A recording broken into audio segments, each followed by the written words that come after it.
He's got some great impressions of Brian Clough. He spent more than 10 years at Nottingham Forest. Some amazing stories to tell you as well. Mark Crossley on the way next.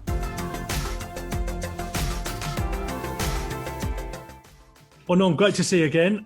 Let's start off with getting to Forest in the first place. How did that all come about? Bit like a lot of my career, really, because it was really strange. Because I was playing local Sunday League football. My dad was the manager, but we had quite a successful team in the Sheffield area, which as young kids we got a lot of scouts coming to watch. And my first one was Watford. So I used to play centre half, by the way, till I was 15, and the goalkeeper got injured, and I was the biggest, so I got put in goal. And from that day, I never moved. And that's the first time you played? That was the first time I'd ever played in goal when I was 15. Wow. I captained South Yorkshire boys as a centre-back, and I played centre-back for the local team, but got put in goal. And I wasn't the quickest, I've got to say, so it was probably fate that put me into goal. And I got a chance to go to Watford on trial, so I went down there. I didn't want to go because I've always been a home bird, and I didn't want to leave my mates. And as a young kid, you don't want to. So I went down 15. I was about to leave school, and I got offered what they called a YTS, which I lasted 3 months. And I was that homesick. I just left, jumped on a train, and came home, and never went back. But my old man it was tough on me, and although I didn't want to go to Watford, he said, "Well, I don't know what you're going to do." And I said, "Well, I'll take over your business and running the market stalls. It's pretty good business." "No, you won't," he said. He said, "Yeah, if you waste this opportunity, you better find somewhere else to live." And that's what it was like. It was tough. So I went, didn't like it, gave it my best shot, came back, started playing for another local Sunday League team called Hoyland Town Jaguars, who again were probably the best team in Sheffield area. Got to a final at Bramall Lane, won the final. I played in goal as a 16-year-old, and a guy called Jack Noble, who was the South Yorkshire area scout for Nottingham Forest, pulled me after the game and said, "Would you like to come to Nottingham Forest for a trial?" And I thought, "Oh, that's handy. That's only an hour from home." Yeah. So I went there. It was a trial. It was over a weekend. You got a couple of hundred kids there from all over the country, and if you got through the first weekend, then it was down to like 100, and then I think it was 50 or something. Then you got to play for Forest Colts, which was run by a guy called Mick Rayner, who was heavily involved with the likes of Lee Glover, Phil Starbuck, all them coming through the Forest Colts. And I got through it all as a keeper. And I remember playing for the Colts, and Cloughy and Ronnie Fenton came to watch the game, and they heard that I was doing well. And my first intervention with Cloughy was after a win for the Colts, and I played really well in the game, and I used to have really long hair. And he said, "If you'd like to play football for me, young man, I suggest you get your hair cut." and the next day I went and got the skinhead, and then short back and sides, or whatever you want to call it, and went down and signed a scholarship for Nottingham Forest. And that's exactly how it happened in such a short space of time. Luckily for me, we're playing Liverpool at home Tuesday night, October 26, 1988. I was 19 years old. I'd gone through first year professional, signed a second year professional, which I think went to 120 quid a week. And luckily I got my break. And again, we always say in football, a lot of the time it's been in the right place at the right time. Sutty had gone down with a virus during the day. Anne Seegers was on loan. Paul Crichton and Darren Renees were both injured. We didn't have any time to get anybody else on loan. So I had to play against Liverpool. And that's how my debut came about. Cloughy rang my old man, said, "Mr. Crossley, get down to the game tonight. Mark's playing, but don't tell him because he'll shit himself." Am I allowed to say that? You go for it, yeah. No problem. So I didn't know. So at half-5, as a pro and apprentice or whatever you got to do, you walk round to the ground, you're getting ready. Liverpool are going to come. You're looking forward to seeing the Liverpool players walking in, and you're cleaning boots and you're helping out, and all the apprentices are digging in and cleaning corridors. And that's when Cloughy shouted me. I was in the boot room at 7 o'clock at 7:45 kickoff, I think it was. And he used to call me shit house all the time. And he shouted, "Shit house!" And I thought, well, he calls me that, I better see what he wants. So I popped my head around the corner. "Get your boots on, son, and it would help if you put your gloves on as well. You're playing." I went, "What?" He went, "You're playing, son." So I thought he was winding me up, like, you know. But as it happened, walked into the dressing room and Piercy said to me, "Just play the game like you think you're playing with your mates in the park, and me and Desi and Chet's will look after you." And that's how my debut came about, and we beat Liverpool on the night 2-1. So, I mean, this isn't just any old team, is it? This is Liverpool were a proper team at that point. Well, yeah, like the front three that day. I mean, I didn't realise at the time, because I think the brilliance behind the man management was that he knew that I was going to play, but he didn't want to tell me and like get me start thinking about the things that can happen. You know, it can have an effect on you. But if it happens instantly and you go out there and you play and you're done and the game's over, it was brilliant, man. We all know how good he was as a man manager anyway. But for me, that's the one standout, that I had 45 minutes to get prepared to play against Liverpool, and Barnes, Beardsley and Rush were the front three that night. So you can imagine, can't you? Ronnie Whelan and all that team, you know, top team, yeah. And we beat them 2-1. And I did okay. I'd done all right, you know. So I bet it went in a flash, didn't it? The game. It did. I can't really remember anything that happened in the game, because everything just happened so quickly. And again, without that kind of management style, would that have happened? Maybe not. I don't know. But I didn't have time to get nervous. Just went out and played the game. I'd made my mind up that if the ball comes near me, I'm just going to welly it as far away from the goal as possible, which he liked anyway. And I always have a massive kick on me anyway. So I remember kicking the ball out my hands and it down towards the Bridgeford end from the Trent end. And I remember the hum in the crowd going, wow, because I kicked it that far. And then that kind of settles you down. So, and the game went well. Webby and Brian Rice scored for us, and Ian Rush scored for Liverpool. So, and then I got the match ball after the game and got it signed by all the players. And Cloughy said to me, "You need to go and knock on Liverpool's door and ask them if they'll sign it as well." And I didn't really want to do that because we'd just beat them, and I thought it were a bit of lack of respect. And so I thought, well, I'm not going to do that, and I'm going to walk down the corridor, and when I get halfway down, I'm going to come back and just say that Kenny Dalglish and his team refused to do it. But as I turned around, he was stood there, wasn't he? Rugby shirt, green sweater, you know. To make sure. Knock on the door, shit house, he said. Knock on the door. And to be fair to Kenny Dalglish, like he knew why I was there, and he got all the players to sign the ball. And the ball, I've got the ball, it's treasured, obviously. And, but then after that, that's when the roller coaster started for me, because Sutty got fit, Steve Sutton got fit. We played Newcastle away the following Saturday. Cloughy kept me in the team, although Sutty had trained all week, and we beat Newcastle 1-0. I'd kept a clean sheet, done well. Then Coventry, we played the following week in the FA Cup, and he kept me in there again.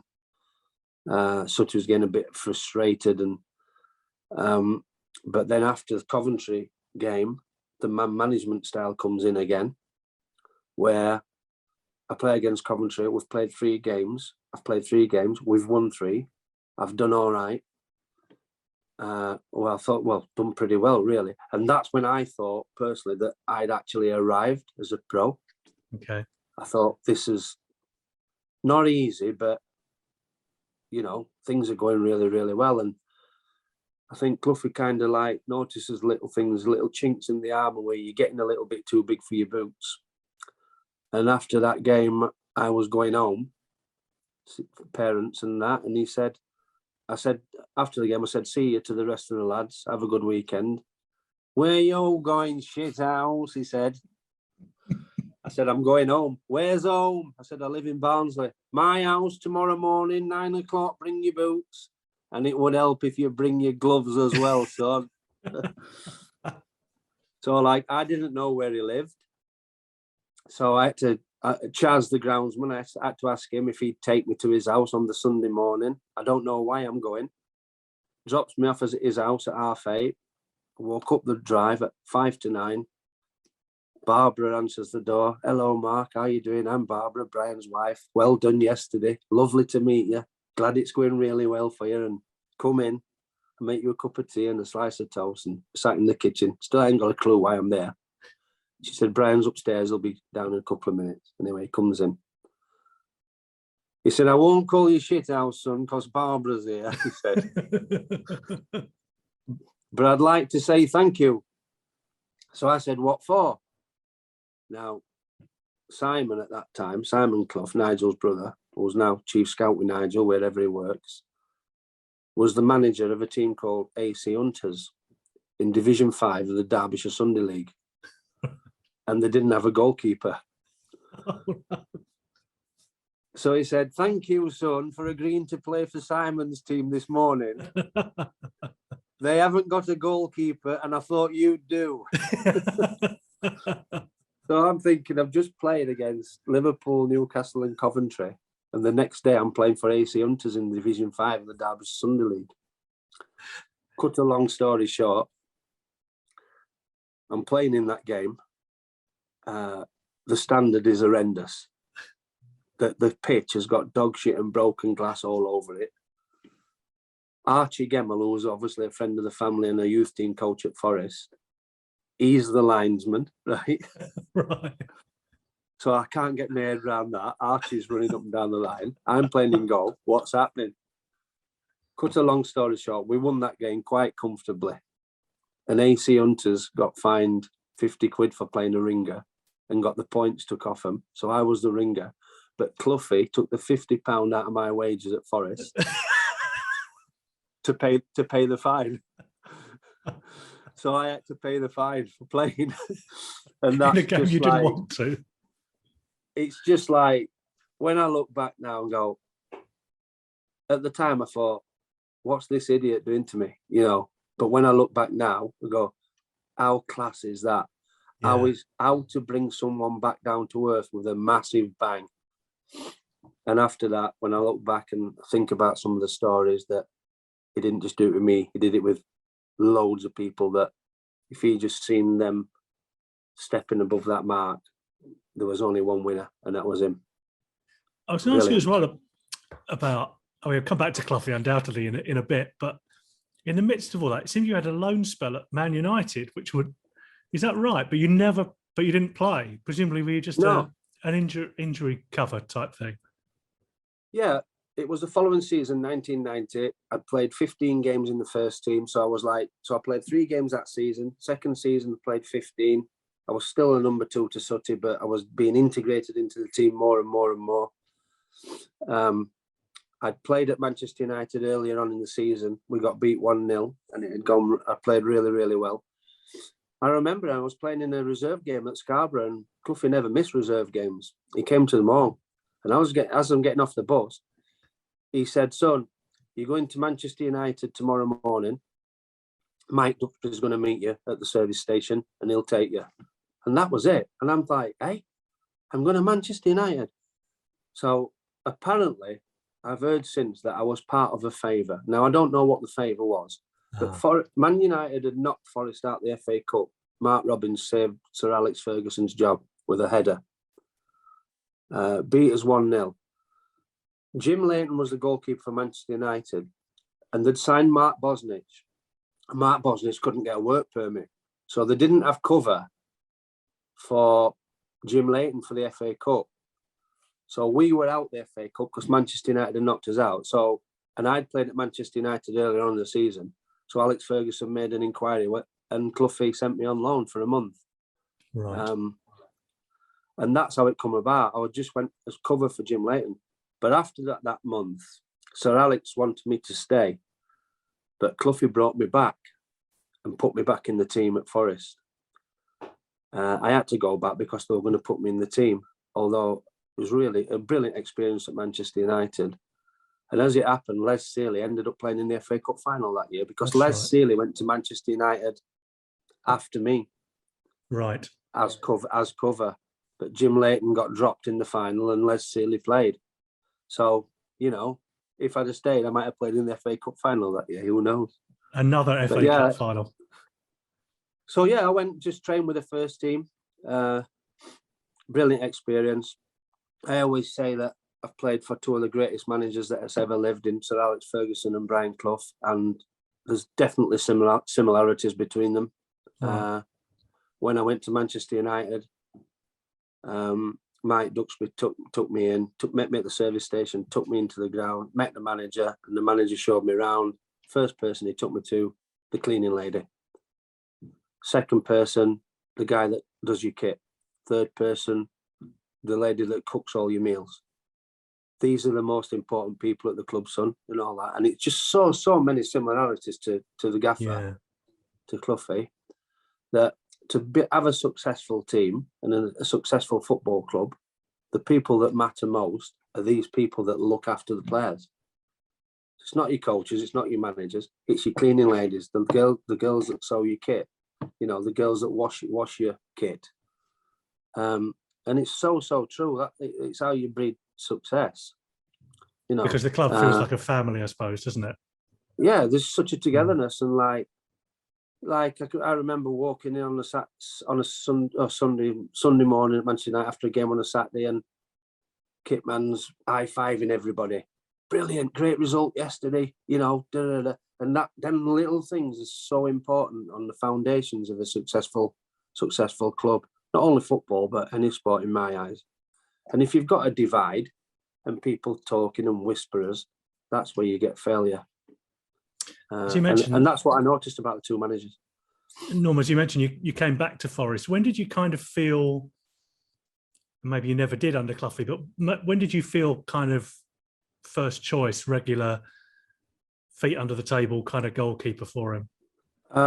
When I came back from Manchester United and he put me back in the team, I knew it was a matter of time before I became, because I signed a new contract when I come back from Manchester United as well. Right. A 4-year contract, which was a blank contract, by the way. He made me sign a blank contract. But when you've played in the first team, that's when this is how loyal he was. He just ripped the contract up. We're going to give you a new one. Would you like a new one? Of course I'd like a new one, yeah.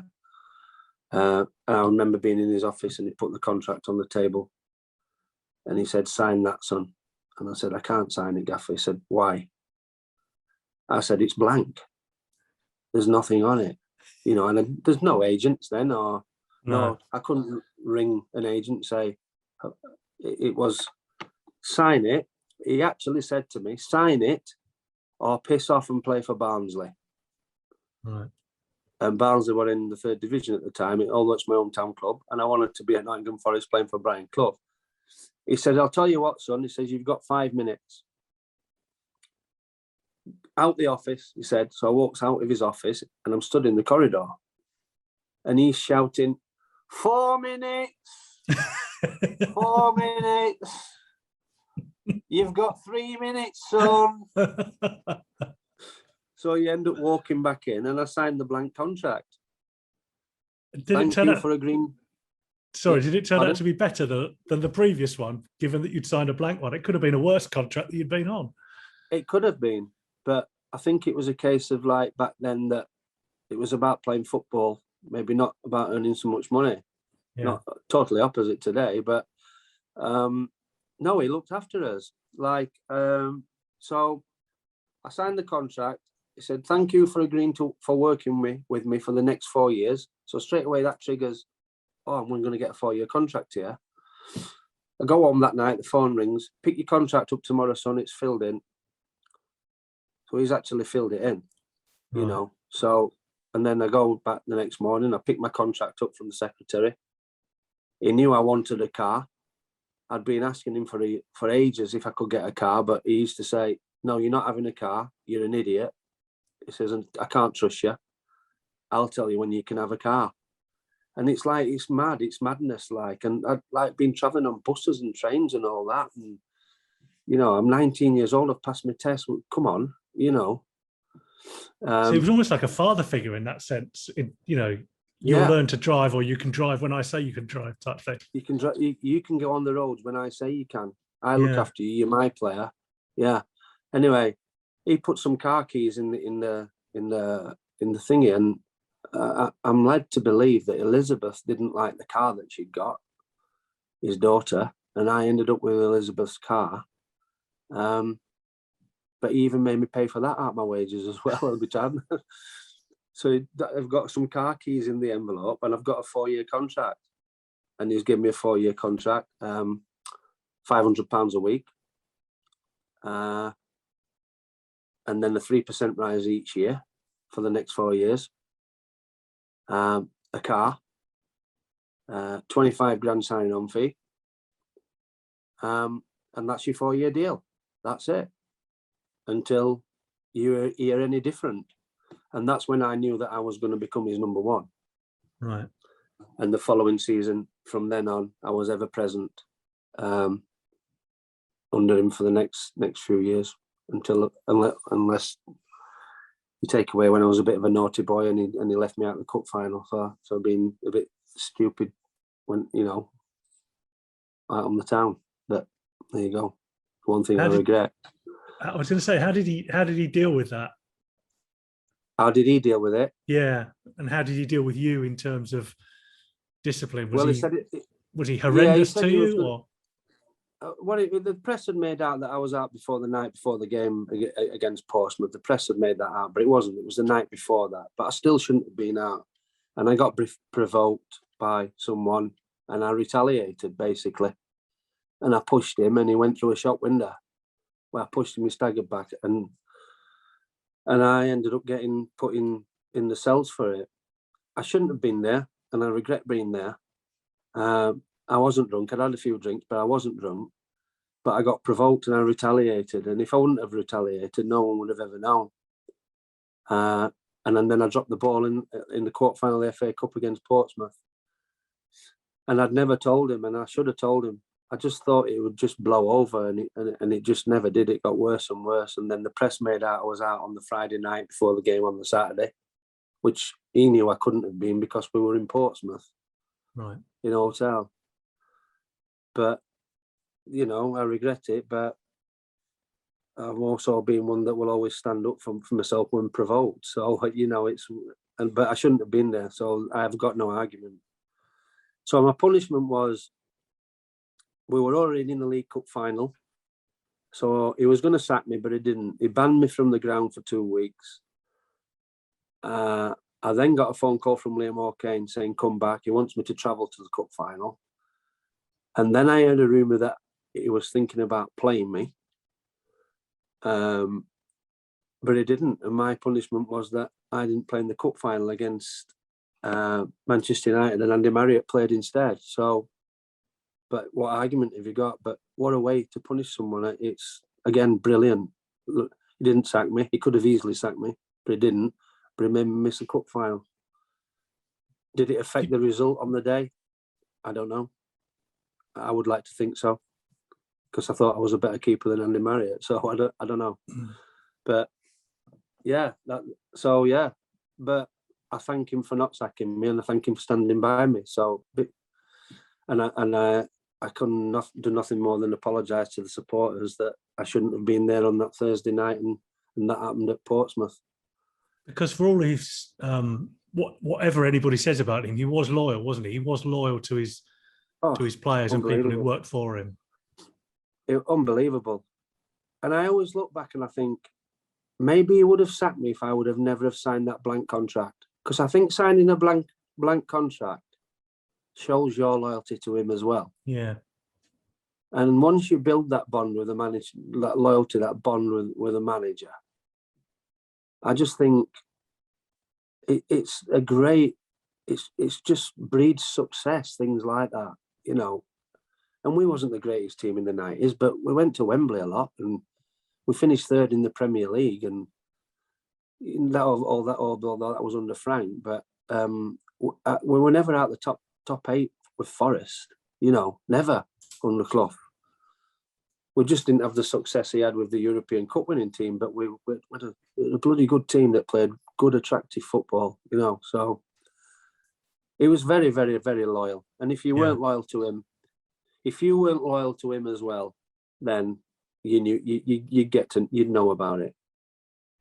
There's much more to come from Mark Crossley very soon, including the way he left Nottingham Forest, which left, I think it's fair to say, a bitter taste in the mouth. He'll tell you all about it on the way. Need to thank members of Chippers Club, particularly Gold members this week, for their continued support of the channel. If you want to join up, I'll pop a link in the description below. I'll tell you all about it in a moment. But my Gold members this week are Carl Thorne, Tiny Media, Philip Sheldon, Chris Annable, Paul Harrison, Christian Tonnies, Perry, James Sorden, Thomas Newton, Mark German, Alan Francis, David Shelton, Mark Davis and Ez Chowdhury. If you want to sign up for Chippers Club, you'll see an extended version of this interview.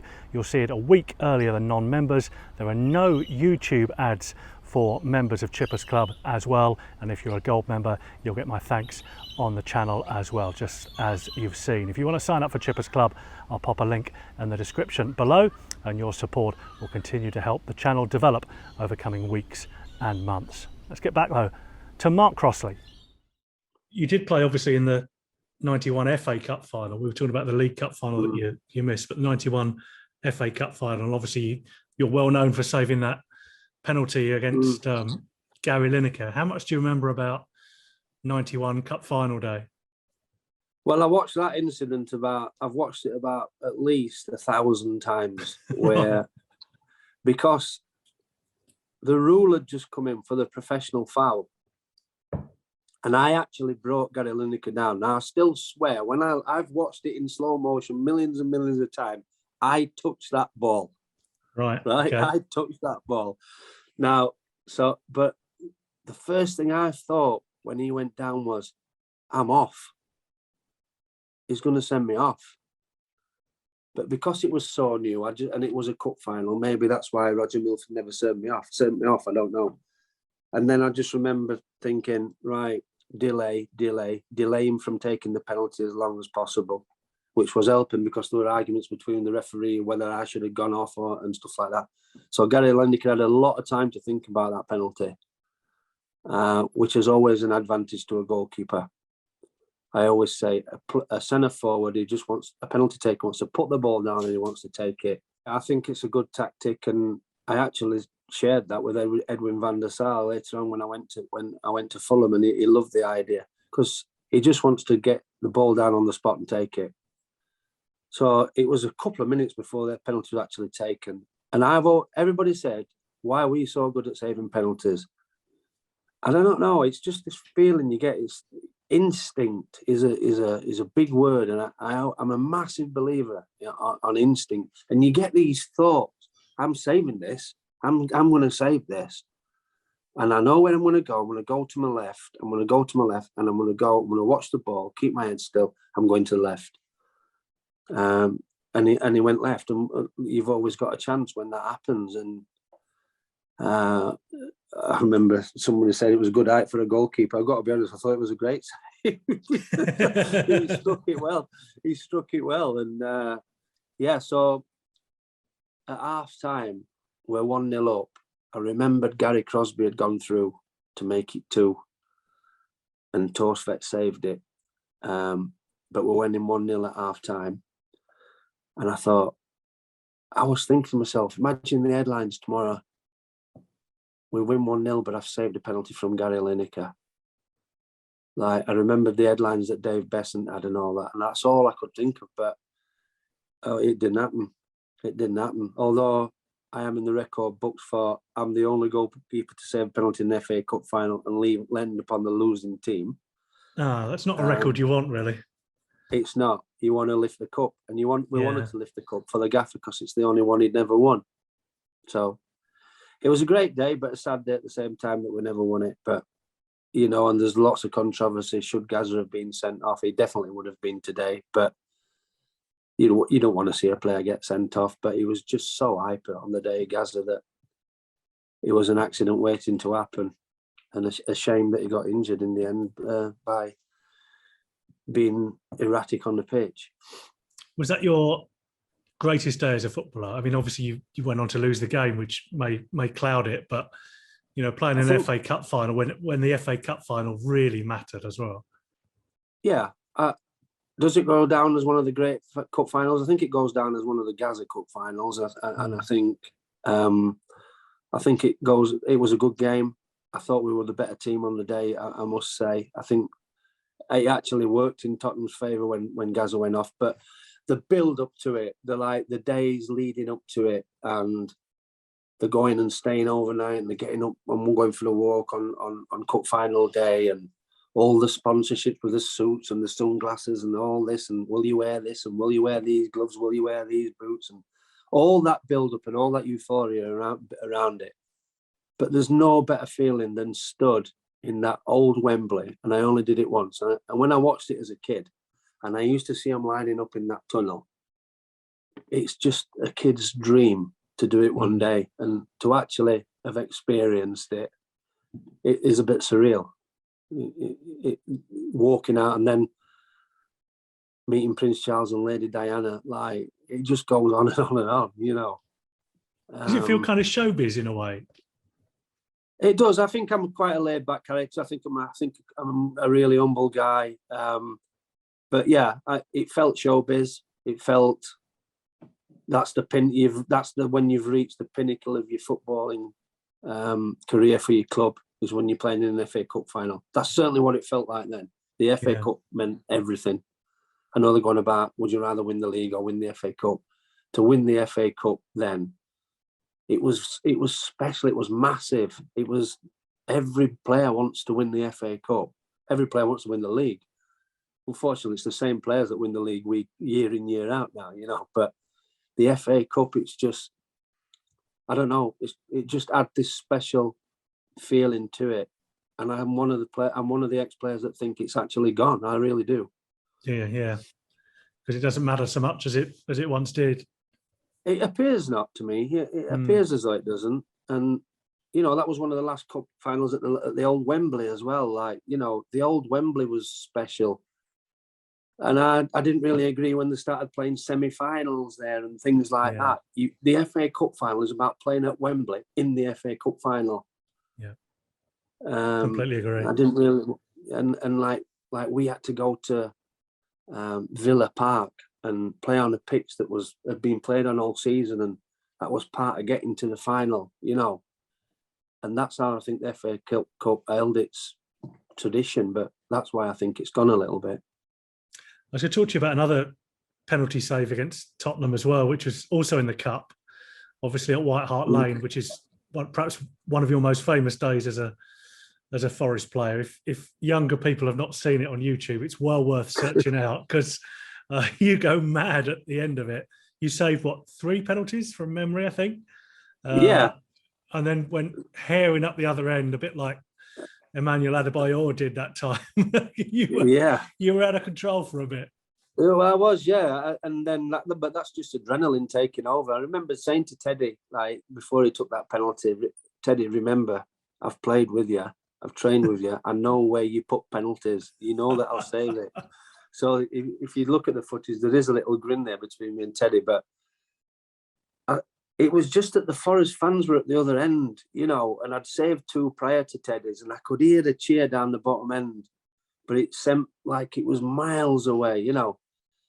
And what made me run up the other end of that pitch, and like the likes of Des Little and that couldn't catch me, could they? Like it's like when you're a young kid and you used to go pinching apples, and the guy who lived in the house would chase after you, but he'd never catch you because you just get this adrenaline rush, didn't it? So, and that's what happened. I just got this adrenaline rush, and the problem is the next few pre-seasons after that, I couldn't kid the coaches on that I couldn't run, you know what I mean? So it killed me. I had to be up the front pre-season after that. But yeah, like I look back and I think that kind of, like my dad said to me, he says that just sums you up as a person. Your character. The enthusiasm. And yeah, he says when I look back at that, I think it just sums up your character. What was it like going through that period where Clough had gone and then Forest were kind of yo-yoing around between Championship and Premiership, I think it was called at the time? How difficult was that after the success that you'd had of Clough being there and being absolutely dominant, to kind of go through that roller coaster over the next few years? I enjoyed it because although at the time we didn't know we were going to be a yo-yo, we knew we were losing some of our better players. We knew that was going to happen, and the gaffer had got poorly, and we got relegated. And we were always saying, "Oh, Forest are too good to go down." Well, that's a perfect example that you never are. But I just thought it was just an unbelievable appointment in Frank Clark. Like, you know, I think Forest has always been a club where you have to know the club. Like, even you guys, the press, everything. They always seem to be this like bit of togetherness, like that, and made it like family orientated. And I thought getting Frank in was a masterstroke, and the signings that Frank made were just, most of them were perfect for the way that Forest played, and he knew how Forest played. The fans knew how Forest played. We were always 4-4-2, and until Brian Roy and like were dropping into that number 10 position, like it was always 4-4-2, and Frank just didn't change much. Just signed players to fit into that system, and good players. And we went back up straight away, which was great. We didn't let although the gaffer had left and everybody was gutted, that I think as a group of players, we need a lot of credit because we didn't let it affect us too much. We got back up, and then we finished third in the Premier League because he signed a certain fella called Stan Collymore, didn't he? You know, and we knew nothing about, and it was absolutely brilliant. And Brian Roy, brilliant, just brilliant players. He signed David Phillips, like Lars Bohinen, like it just goes on and on and on and on the list. Yeah. Do you think he gets enough credit, Frank? Because no, you've seen at Man U in the last 5 years going in after somebody who was so dominant in Ferguson, and Wenger as well at Arsenal. But Frank Clark took Forest straight back up and then excelled in the Premier League, succeeding Brian Clough. Finished third. It's still a record today, isn't it, along with Newcastle, that any team promoted to finish third in the Premier League. It's the highest ever. It's like, and we were in it as well, by the way. We were right in it for a period, you know, probably up until the last few months of the season. We were right in there. We were going to Old Trafford and winning, and like, it's just, you know, people... Sir Alex Ferguson saying that's the best performance I've ever seen from a team and all that, like, you know, so no, he doesn't deserve enough credit at all because he was brilliant. He was a brilliant manager. And again, and then we did really well in Europe. He took us to Europe, and we got to the quarterfinals. We're playing against Bayern Munich, Auxerre, Lyon. We like Malmo. We're beating teams like, and this was meant to be just like a championship team, really, but it wasn't. They were good players. And again, the players that came and they got explained to, like myself, your Chettles and your Wones and your Stones, this is what this club's all about. This is how you fit in. If you don't fit in, you'll be gone. And so your likes of Coops and all them, they knew straight away, this is how we are at this football club. This is how we train. This is how we play. And that's why we just carried on the success.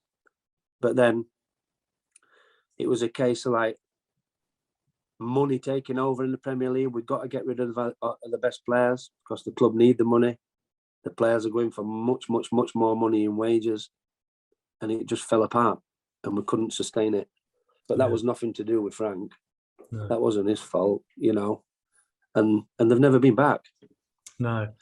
I was going to ask you about that because I first met you in '99 when I came to Nottingham, and I mean, you'll probably tell me straight away, but I could never work out if you or Dave Besant were first choice in that season under David Platt, which was my first season, his first season as well at Forest. Were you kind of dissatisfied with the way it kind of all ended for you at Forest, I was bitter, given how long you'd been there? I was bitter, yeah. I didn't have a problem with having competition with Dave Besant. Dave Besant's a great lad and a good goalkeeper. For some reason, like me and David Platt just didn't see eye to eye, and I didn't like the way that he had this arrogance about him. And listen, he had it when he played, and he was a great player. I don't want to sound as though I'm like calling him, but I got bitter because I'd been there for 12 years and I never wanted to leave. I could have left twice to go to Leeds United for a lot more money. And I didn't, because I loved Nottingham, I loved the club, and I wanted to stay. And it's like when someone pulls you in the office and he goes, right, you're going to start as my first choice. It's up to you to keep the place. That's fine. Not a problem with that. But then you get offered a contract, a new contract, because my contract was coming to an end. I got offered a contract, which was half the money that I was on, which was a big drop. And playing under a manager that you're not sure that how far this is going to go, I turned the contract down. And I said, I'm going to wait, see what happens. I don't want to leave, but if that's the best you can do, I understand. But there's a lot of other interest. I've been here 12 years. I would like to stay. I would love to stay. But at the moment, I'm being honest, I have to wait and see what happens. The week after, I was left out of the team with no explanation. And then a letter from Dennis Booth, the assistant manager, given to me to say the contract had been withdrawn. Now, to me, that is poor. I was 30 years old. I wasn't a mug. I wasn't a young kid. I'd been a servant for 12 years, and it was poor. And I wanted to see him and find out why this happened. And I was in my testimonial year as well, which he granted, and little things went on where it made it a little bit awkward for me. So the relationship broke down. So that's when I knew that it was the end for me at Forest. And I don't. And the worst thing about it is I've got the clip. I've got the clip. Mark Crossley's turned the new contract down, which would have made him the highest paid player at the club. Oh, why do that? Yeah. Because it wasn't true. It wasn't true. So that's, I started to show a little bit of an attitude towards him because it had broke down. And I was just gutted that it had. It's such a sad way to end, isn't it? Given, compared to I'm just thinking about what you said about the contract you signed, the blank contract with Brian Clough. You had that trust in him, albeit much younger person, to sign it and get on with your football career, compared to the one that's taken away from you. Yeah. I mean, people might say, well, why didn't you accept the contract that it was half of what you was on? Because I'm 30 years old, probably got 5 or 6 years left. Now's the time I might have to start. If it had gone, well, we'll give you the same, I would have signed it. Right. Or if we a 10% drop. But when they put, when it was someone hands you a piece of paper, to me, that's crap. Yeah. I would never do it. Yeah. I would say, look, if he would have said to me, look, Norm, I'm the new manager of the club. I want to go a different way. You've been here a long time, but I think it's time for a change. I'm sorry, but that's my decision. That's the decision I'm making. I'd have gone, good luck. Yeah. Help me move away. Yeah. But it's just the way it was done. And I think I had a right to be bitter in the way that it was done. But, there you go. It's football, isn't it? It's horrible business at times. Yeah. Don't let it cloud the 12 years you had. That's the important thing, isn't it? Given exactly, yeah. You probably had 11 and a half great years. When fans are getting up petitions on your behalf to say, don't leave, does that not tell a story where, rather than that popularity of a player, build on it as a manager rather than neglect it? Yeah. Or be threatened by it, potentially. Perhaps. Or be threatened by it, potentially. Yeah, exactly, yeah. But anyway, it happened. So it was just a real bad way. And if I said I wasn't bitter towards him because of it, I'd be lying. So I am. It's as simple as that. And it could have been handled a lot better. Very understandable. But for 11 and a half years, you kind of lived the dream to a certain extent, didn't you? If you'd said coming back on the train from Watford those years ago that you'd go on and play and save a penalty in an FA Cup final and experience what you did, you'd have settled for that, no? I'm so grateful that I'd that how it happened. You still sometimes have to pinch yourself and go, did that really happen?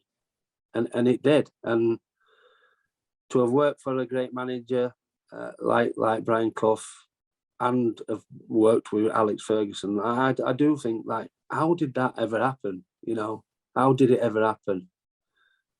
But, you know, things happen for a reason, and I'm grateful for it. I'm a massive Nottingham Forest fan because of what they changed my life. Not just the manager, but the supporters, the people in the city changed my life for the better. So how can you not be grateful for that? That's why I love to go back and visit and watch and cheer them on. You certainly gave them lots of great memories. Thanks for your time, Norm. As always, great catching up. Yeah, anytime, mate. Anytime.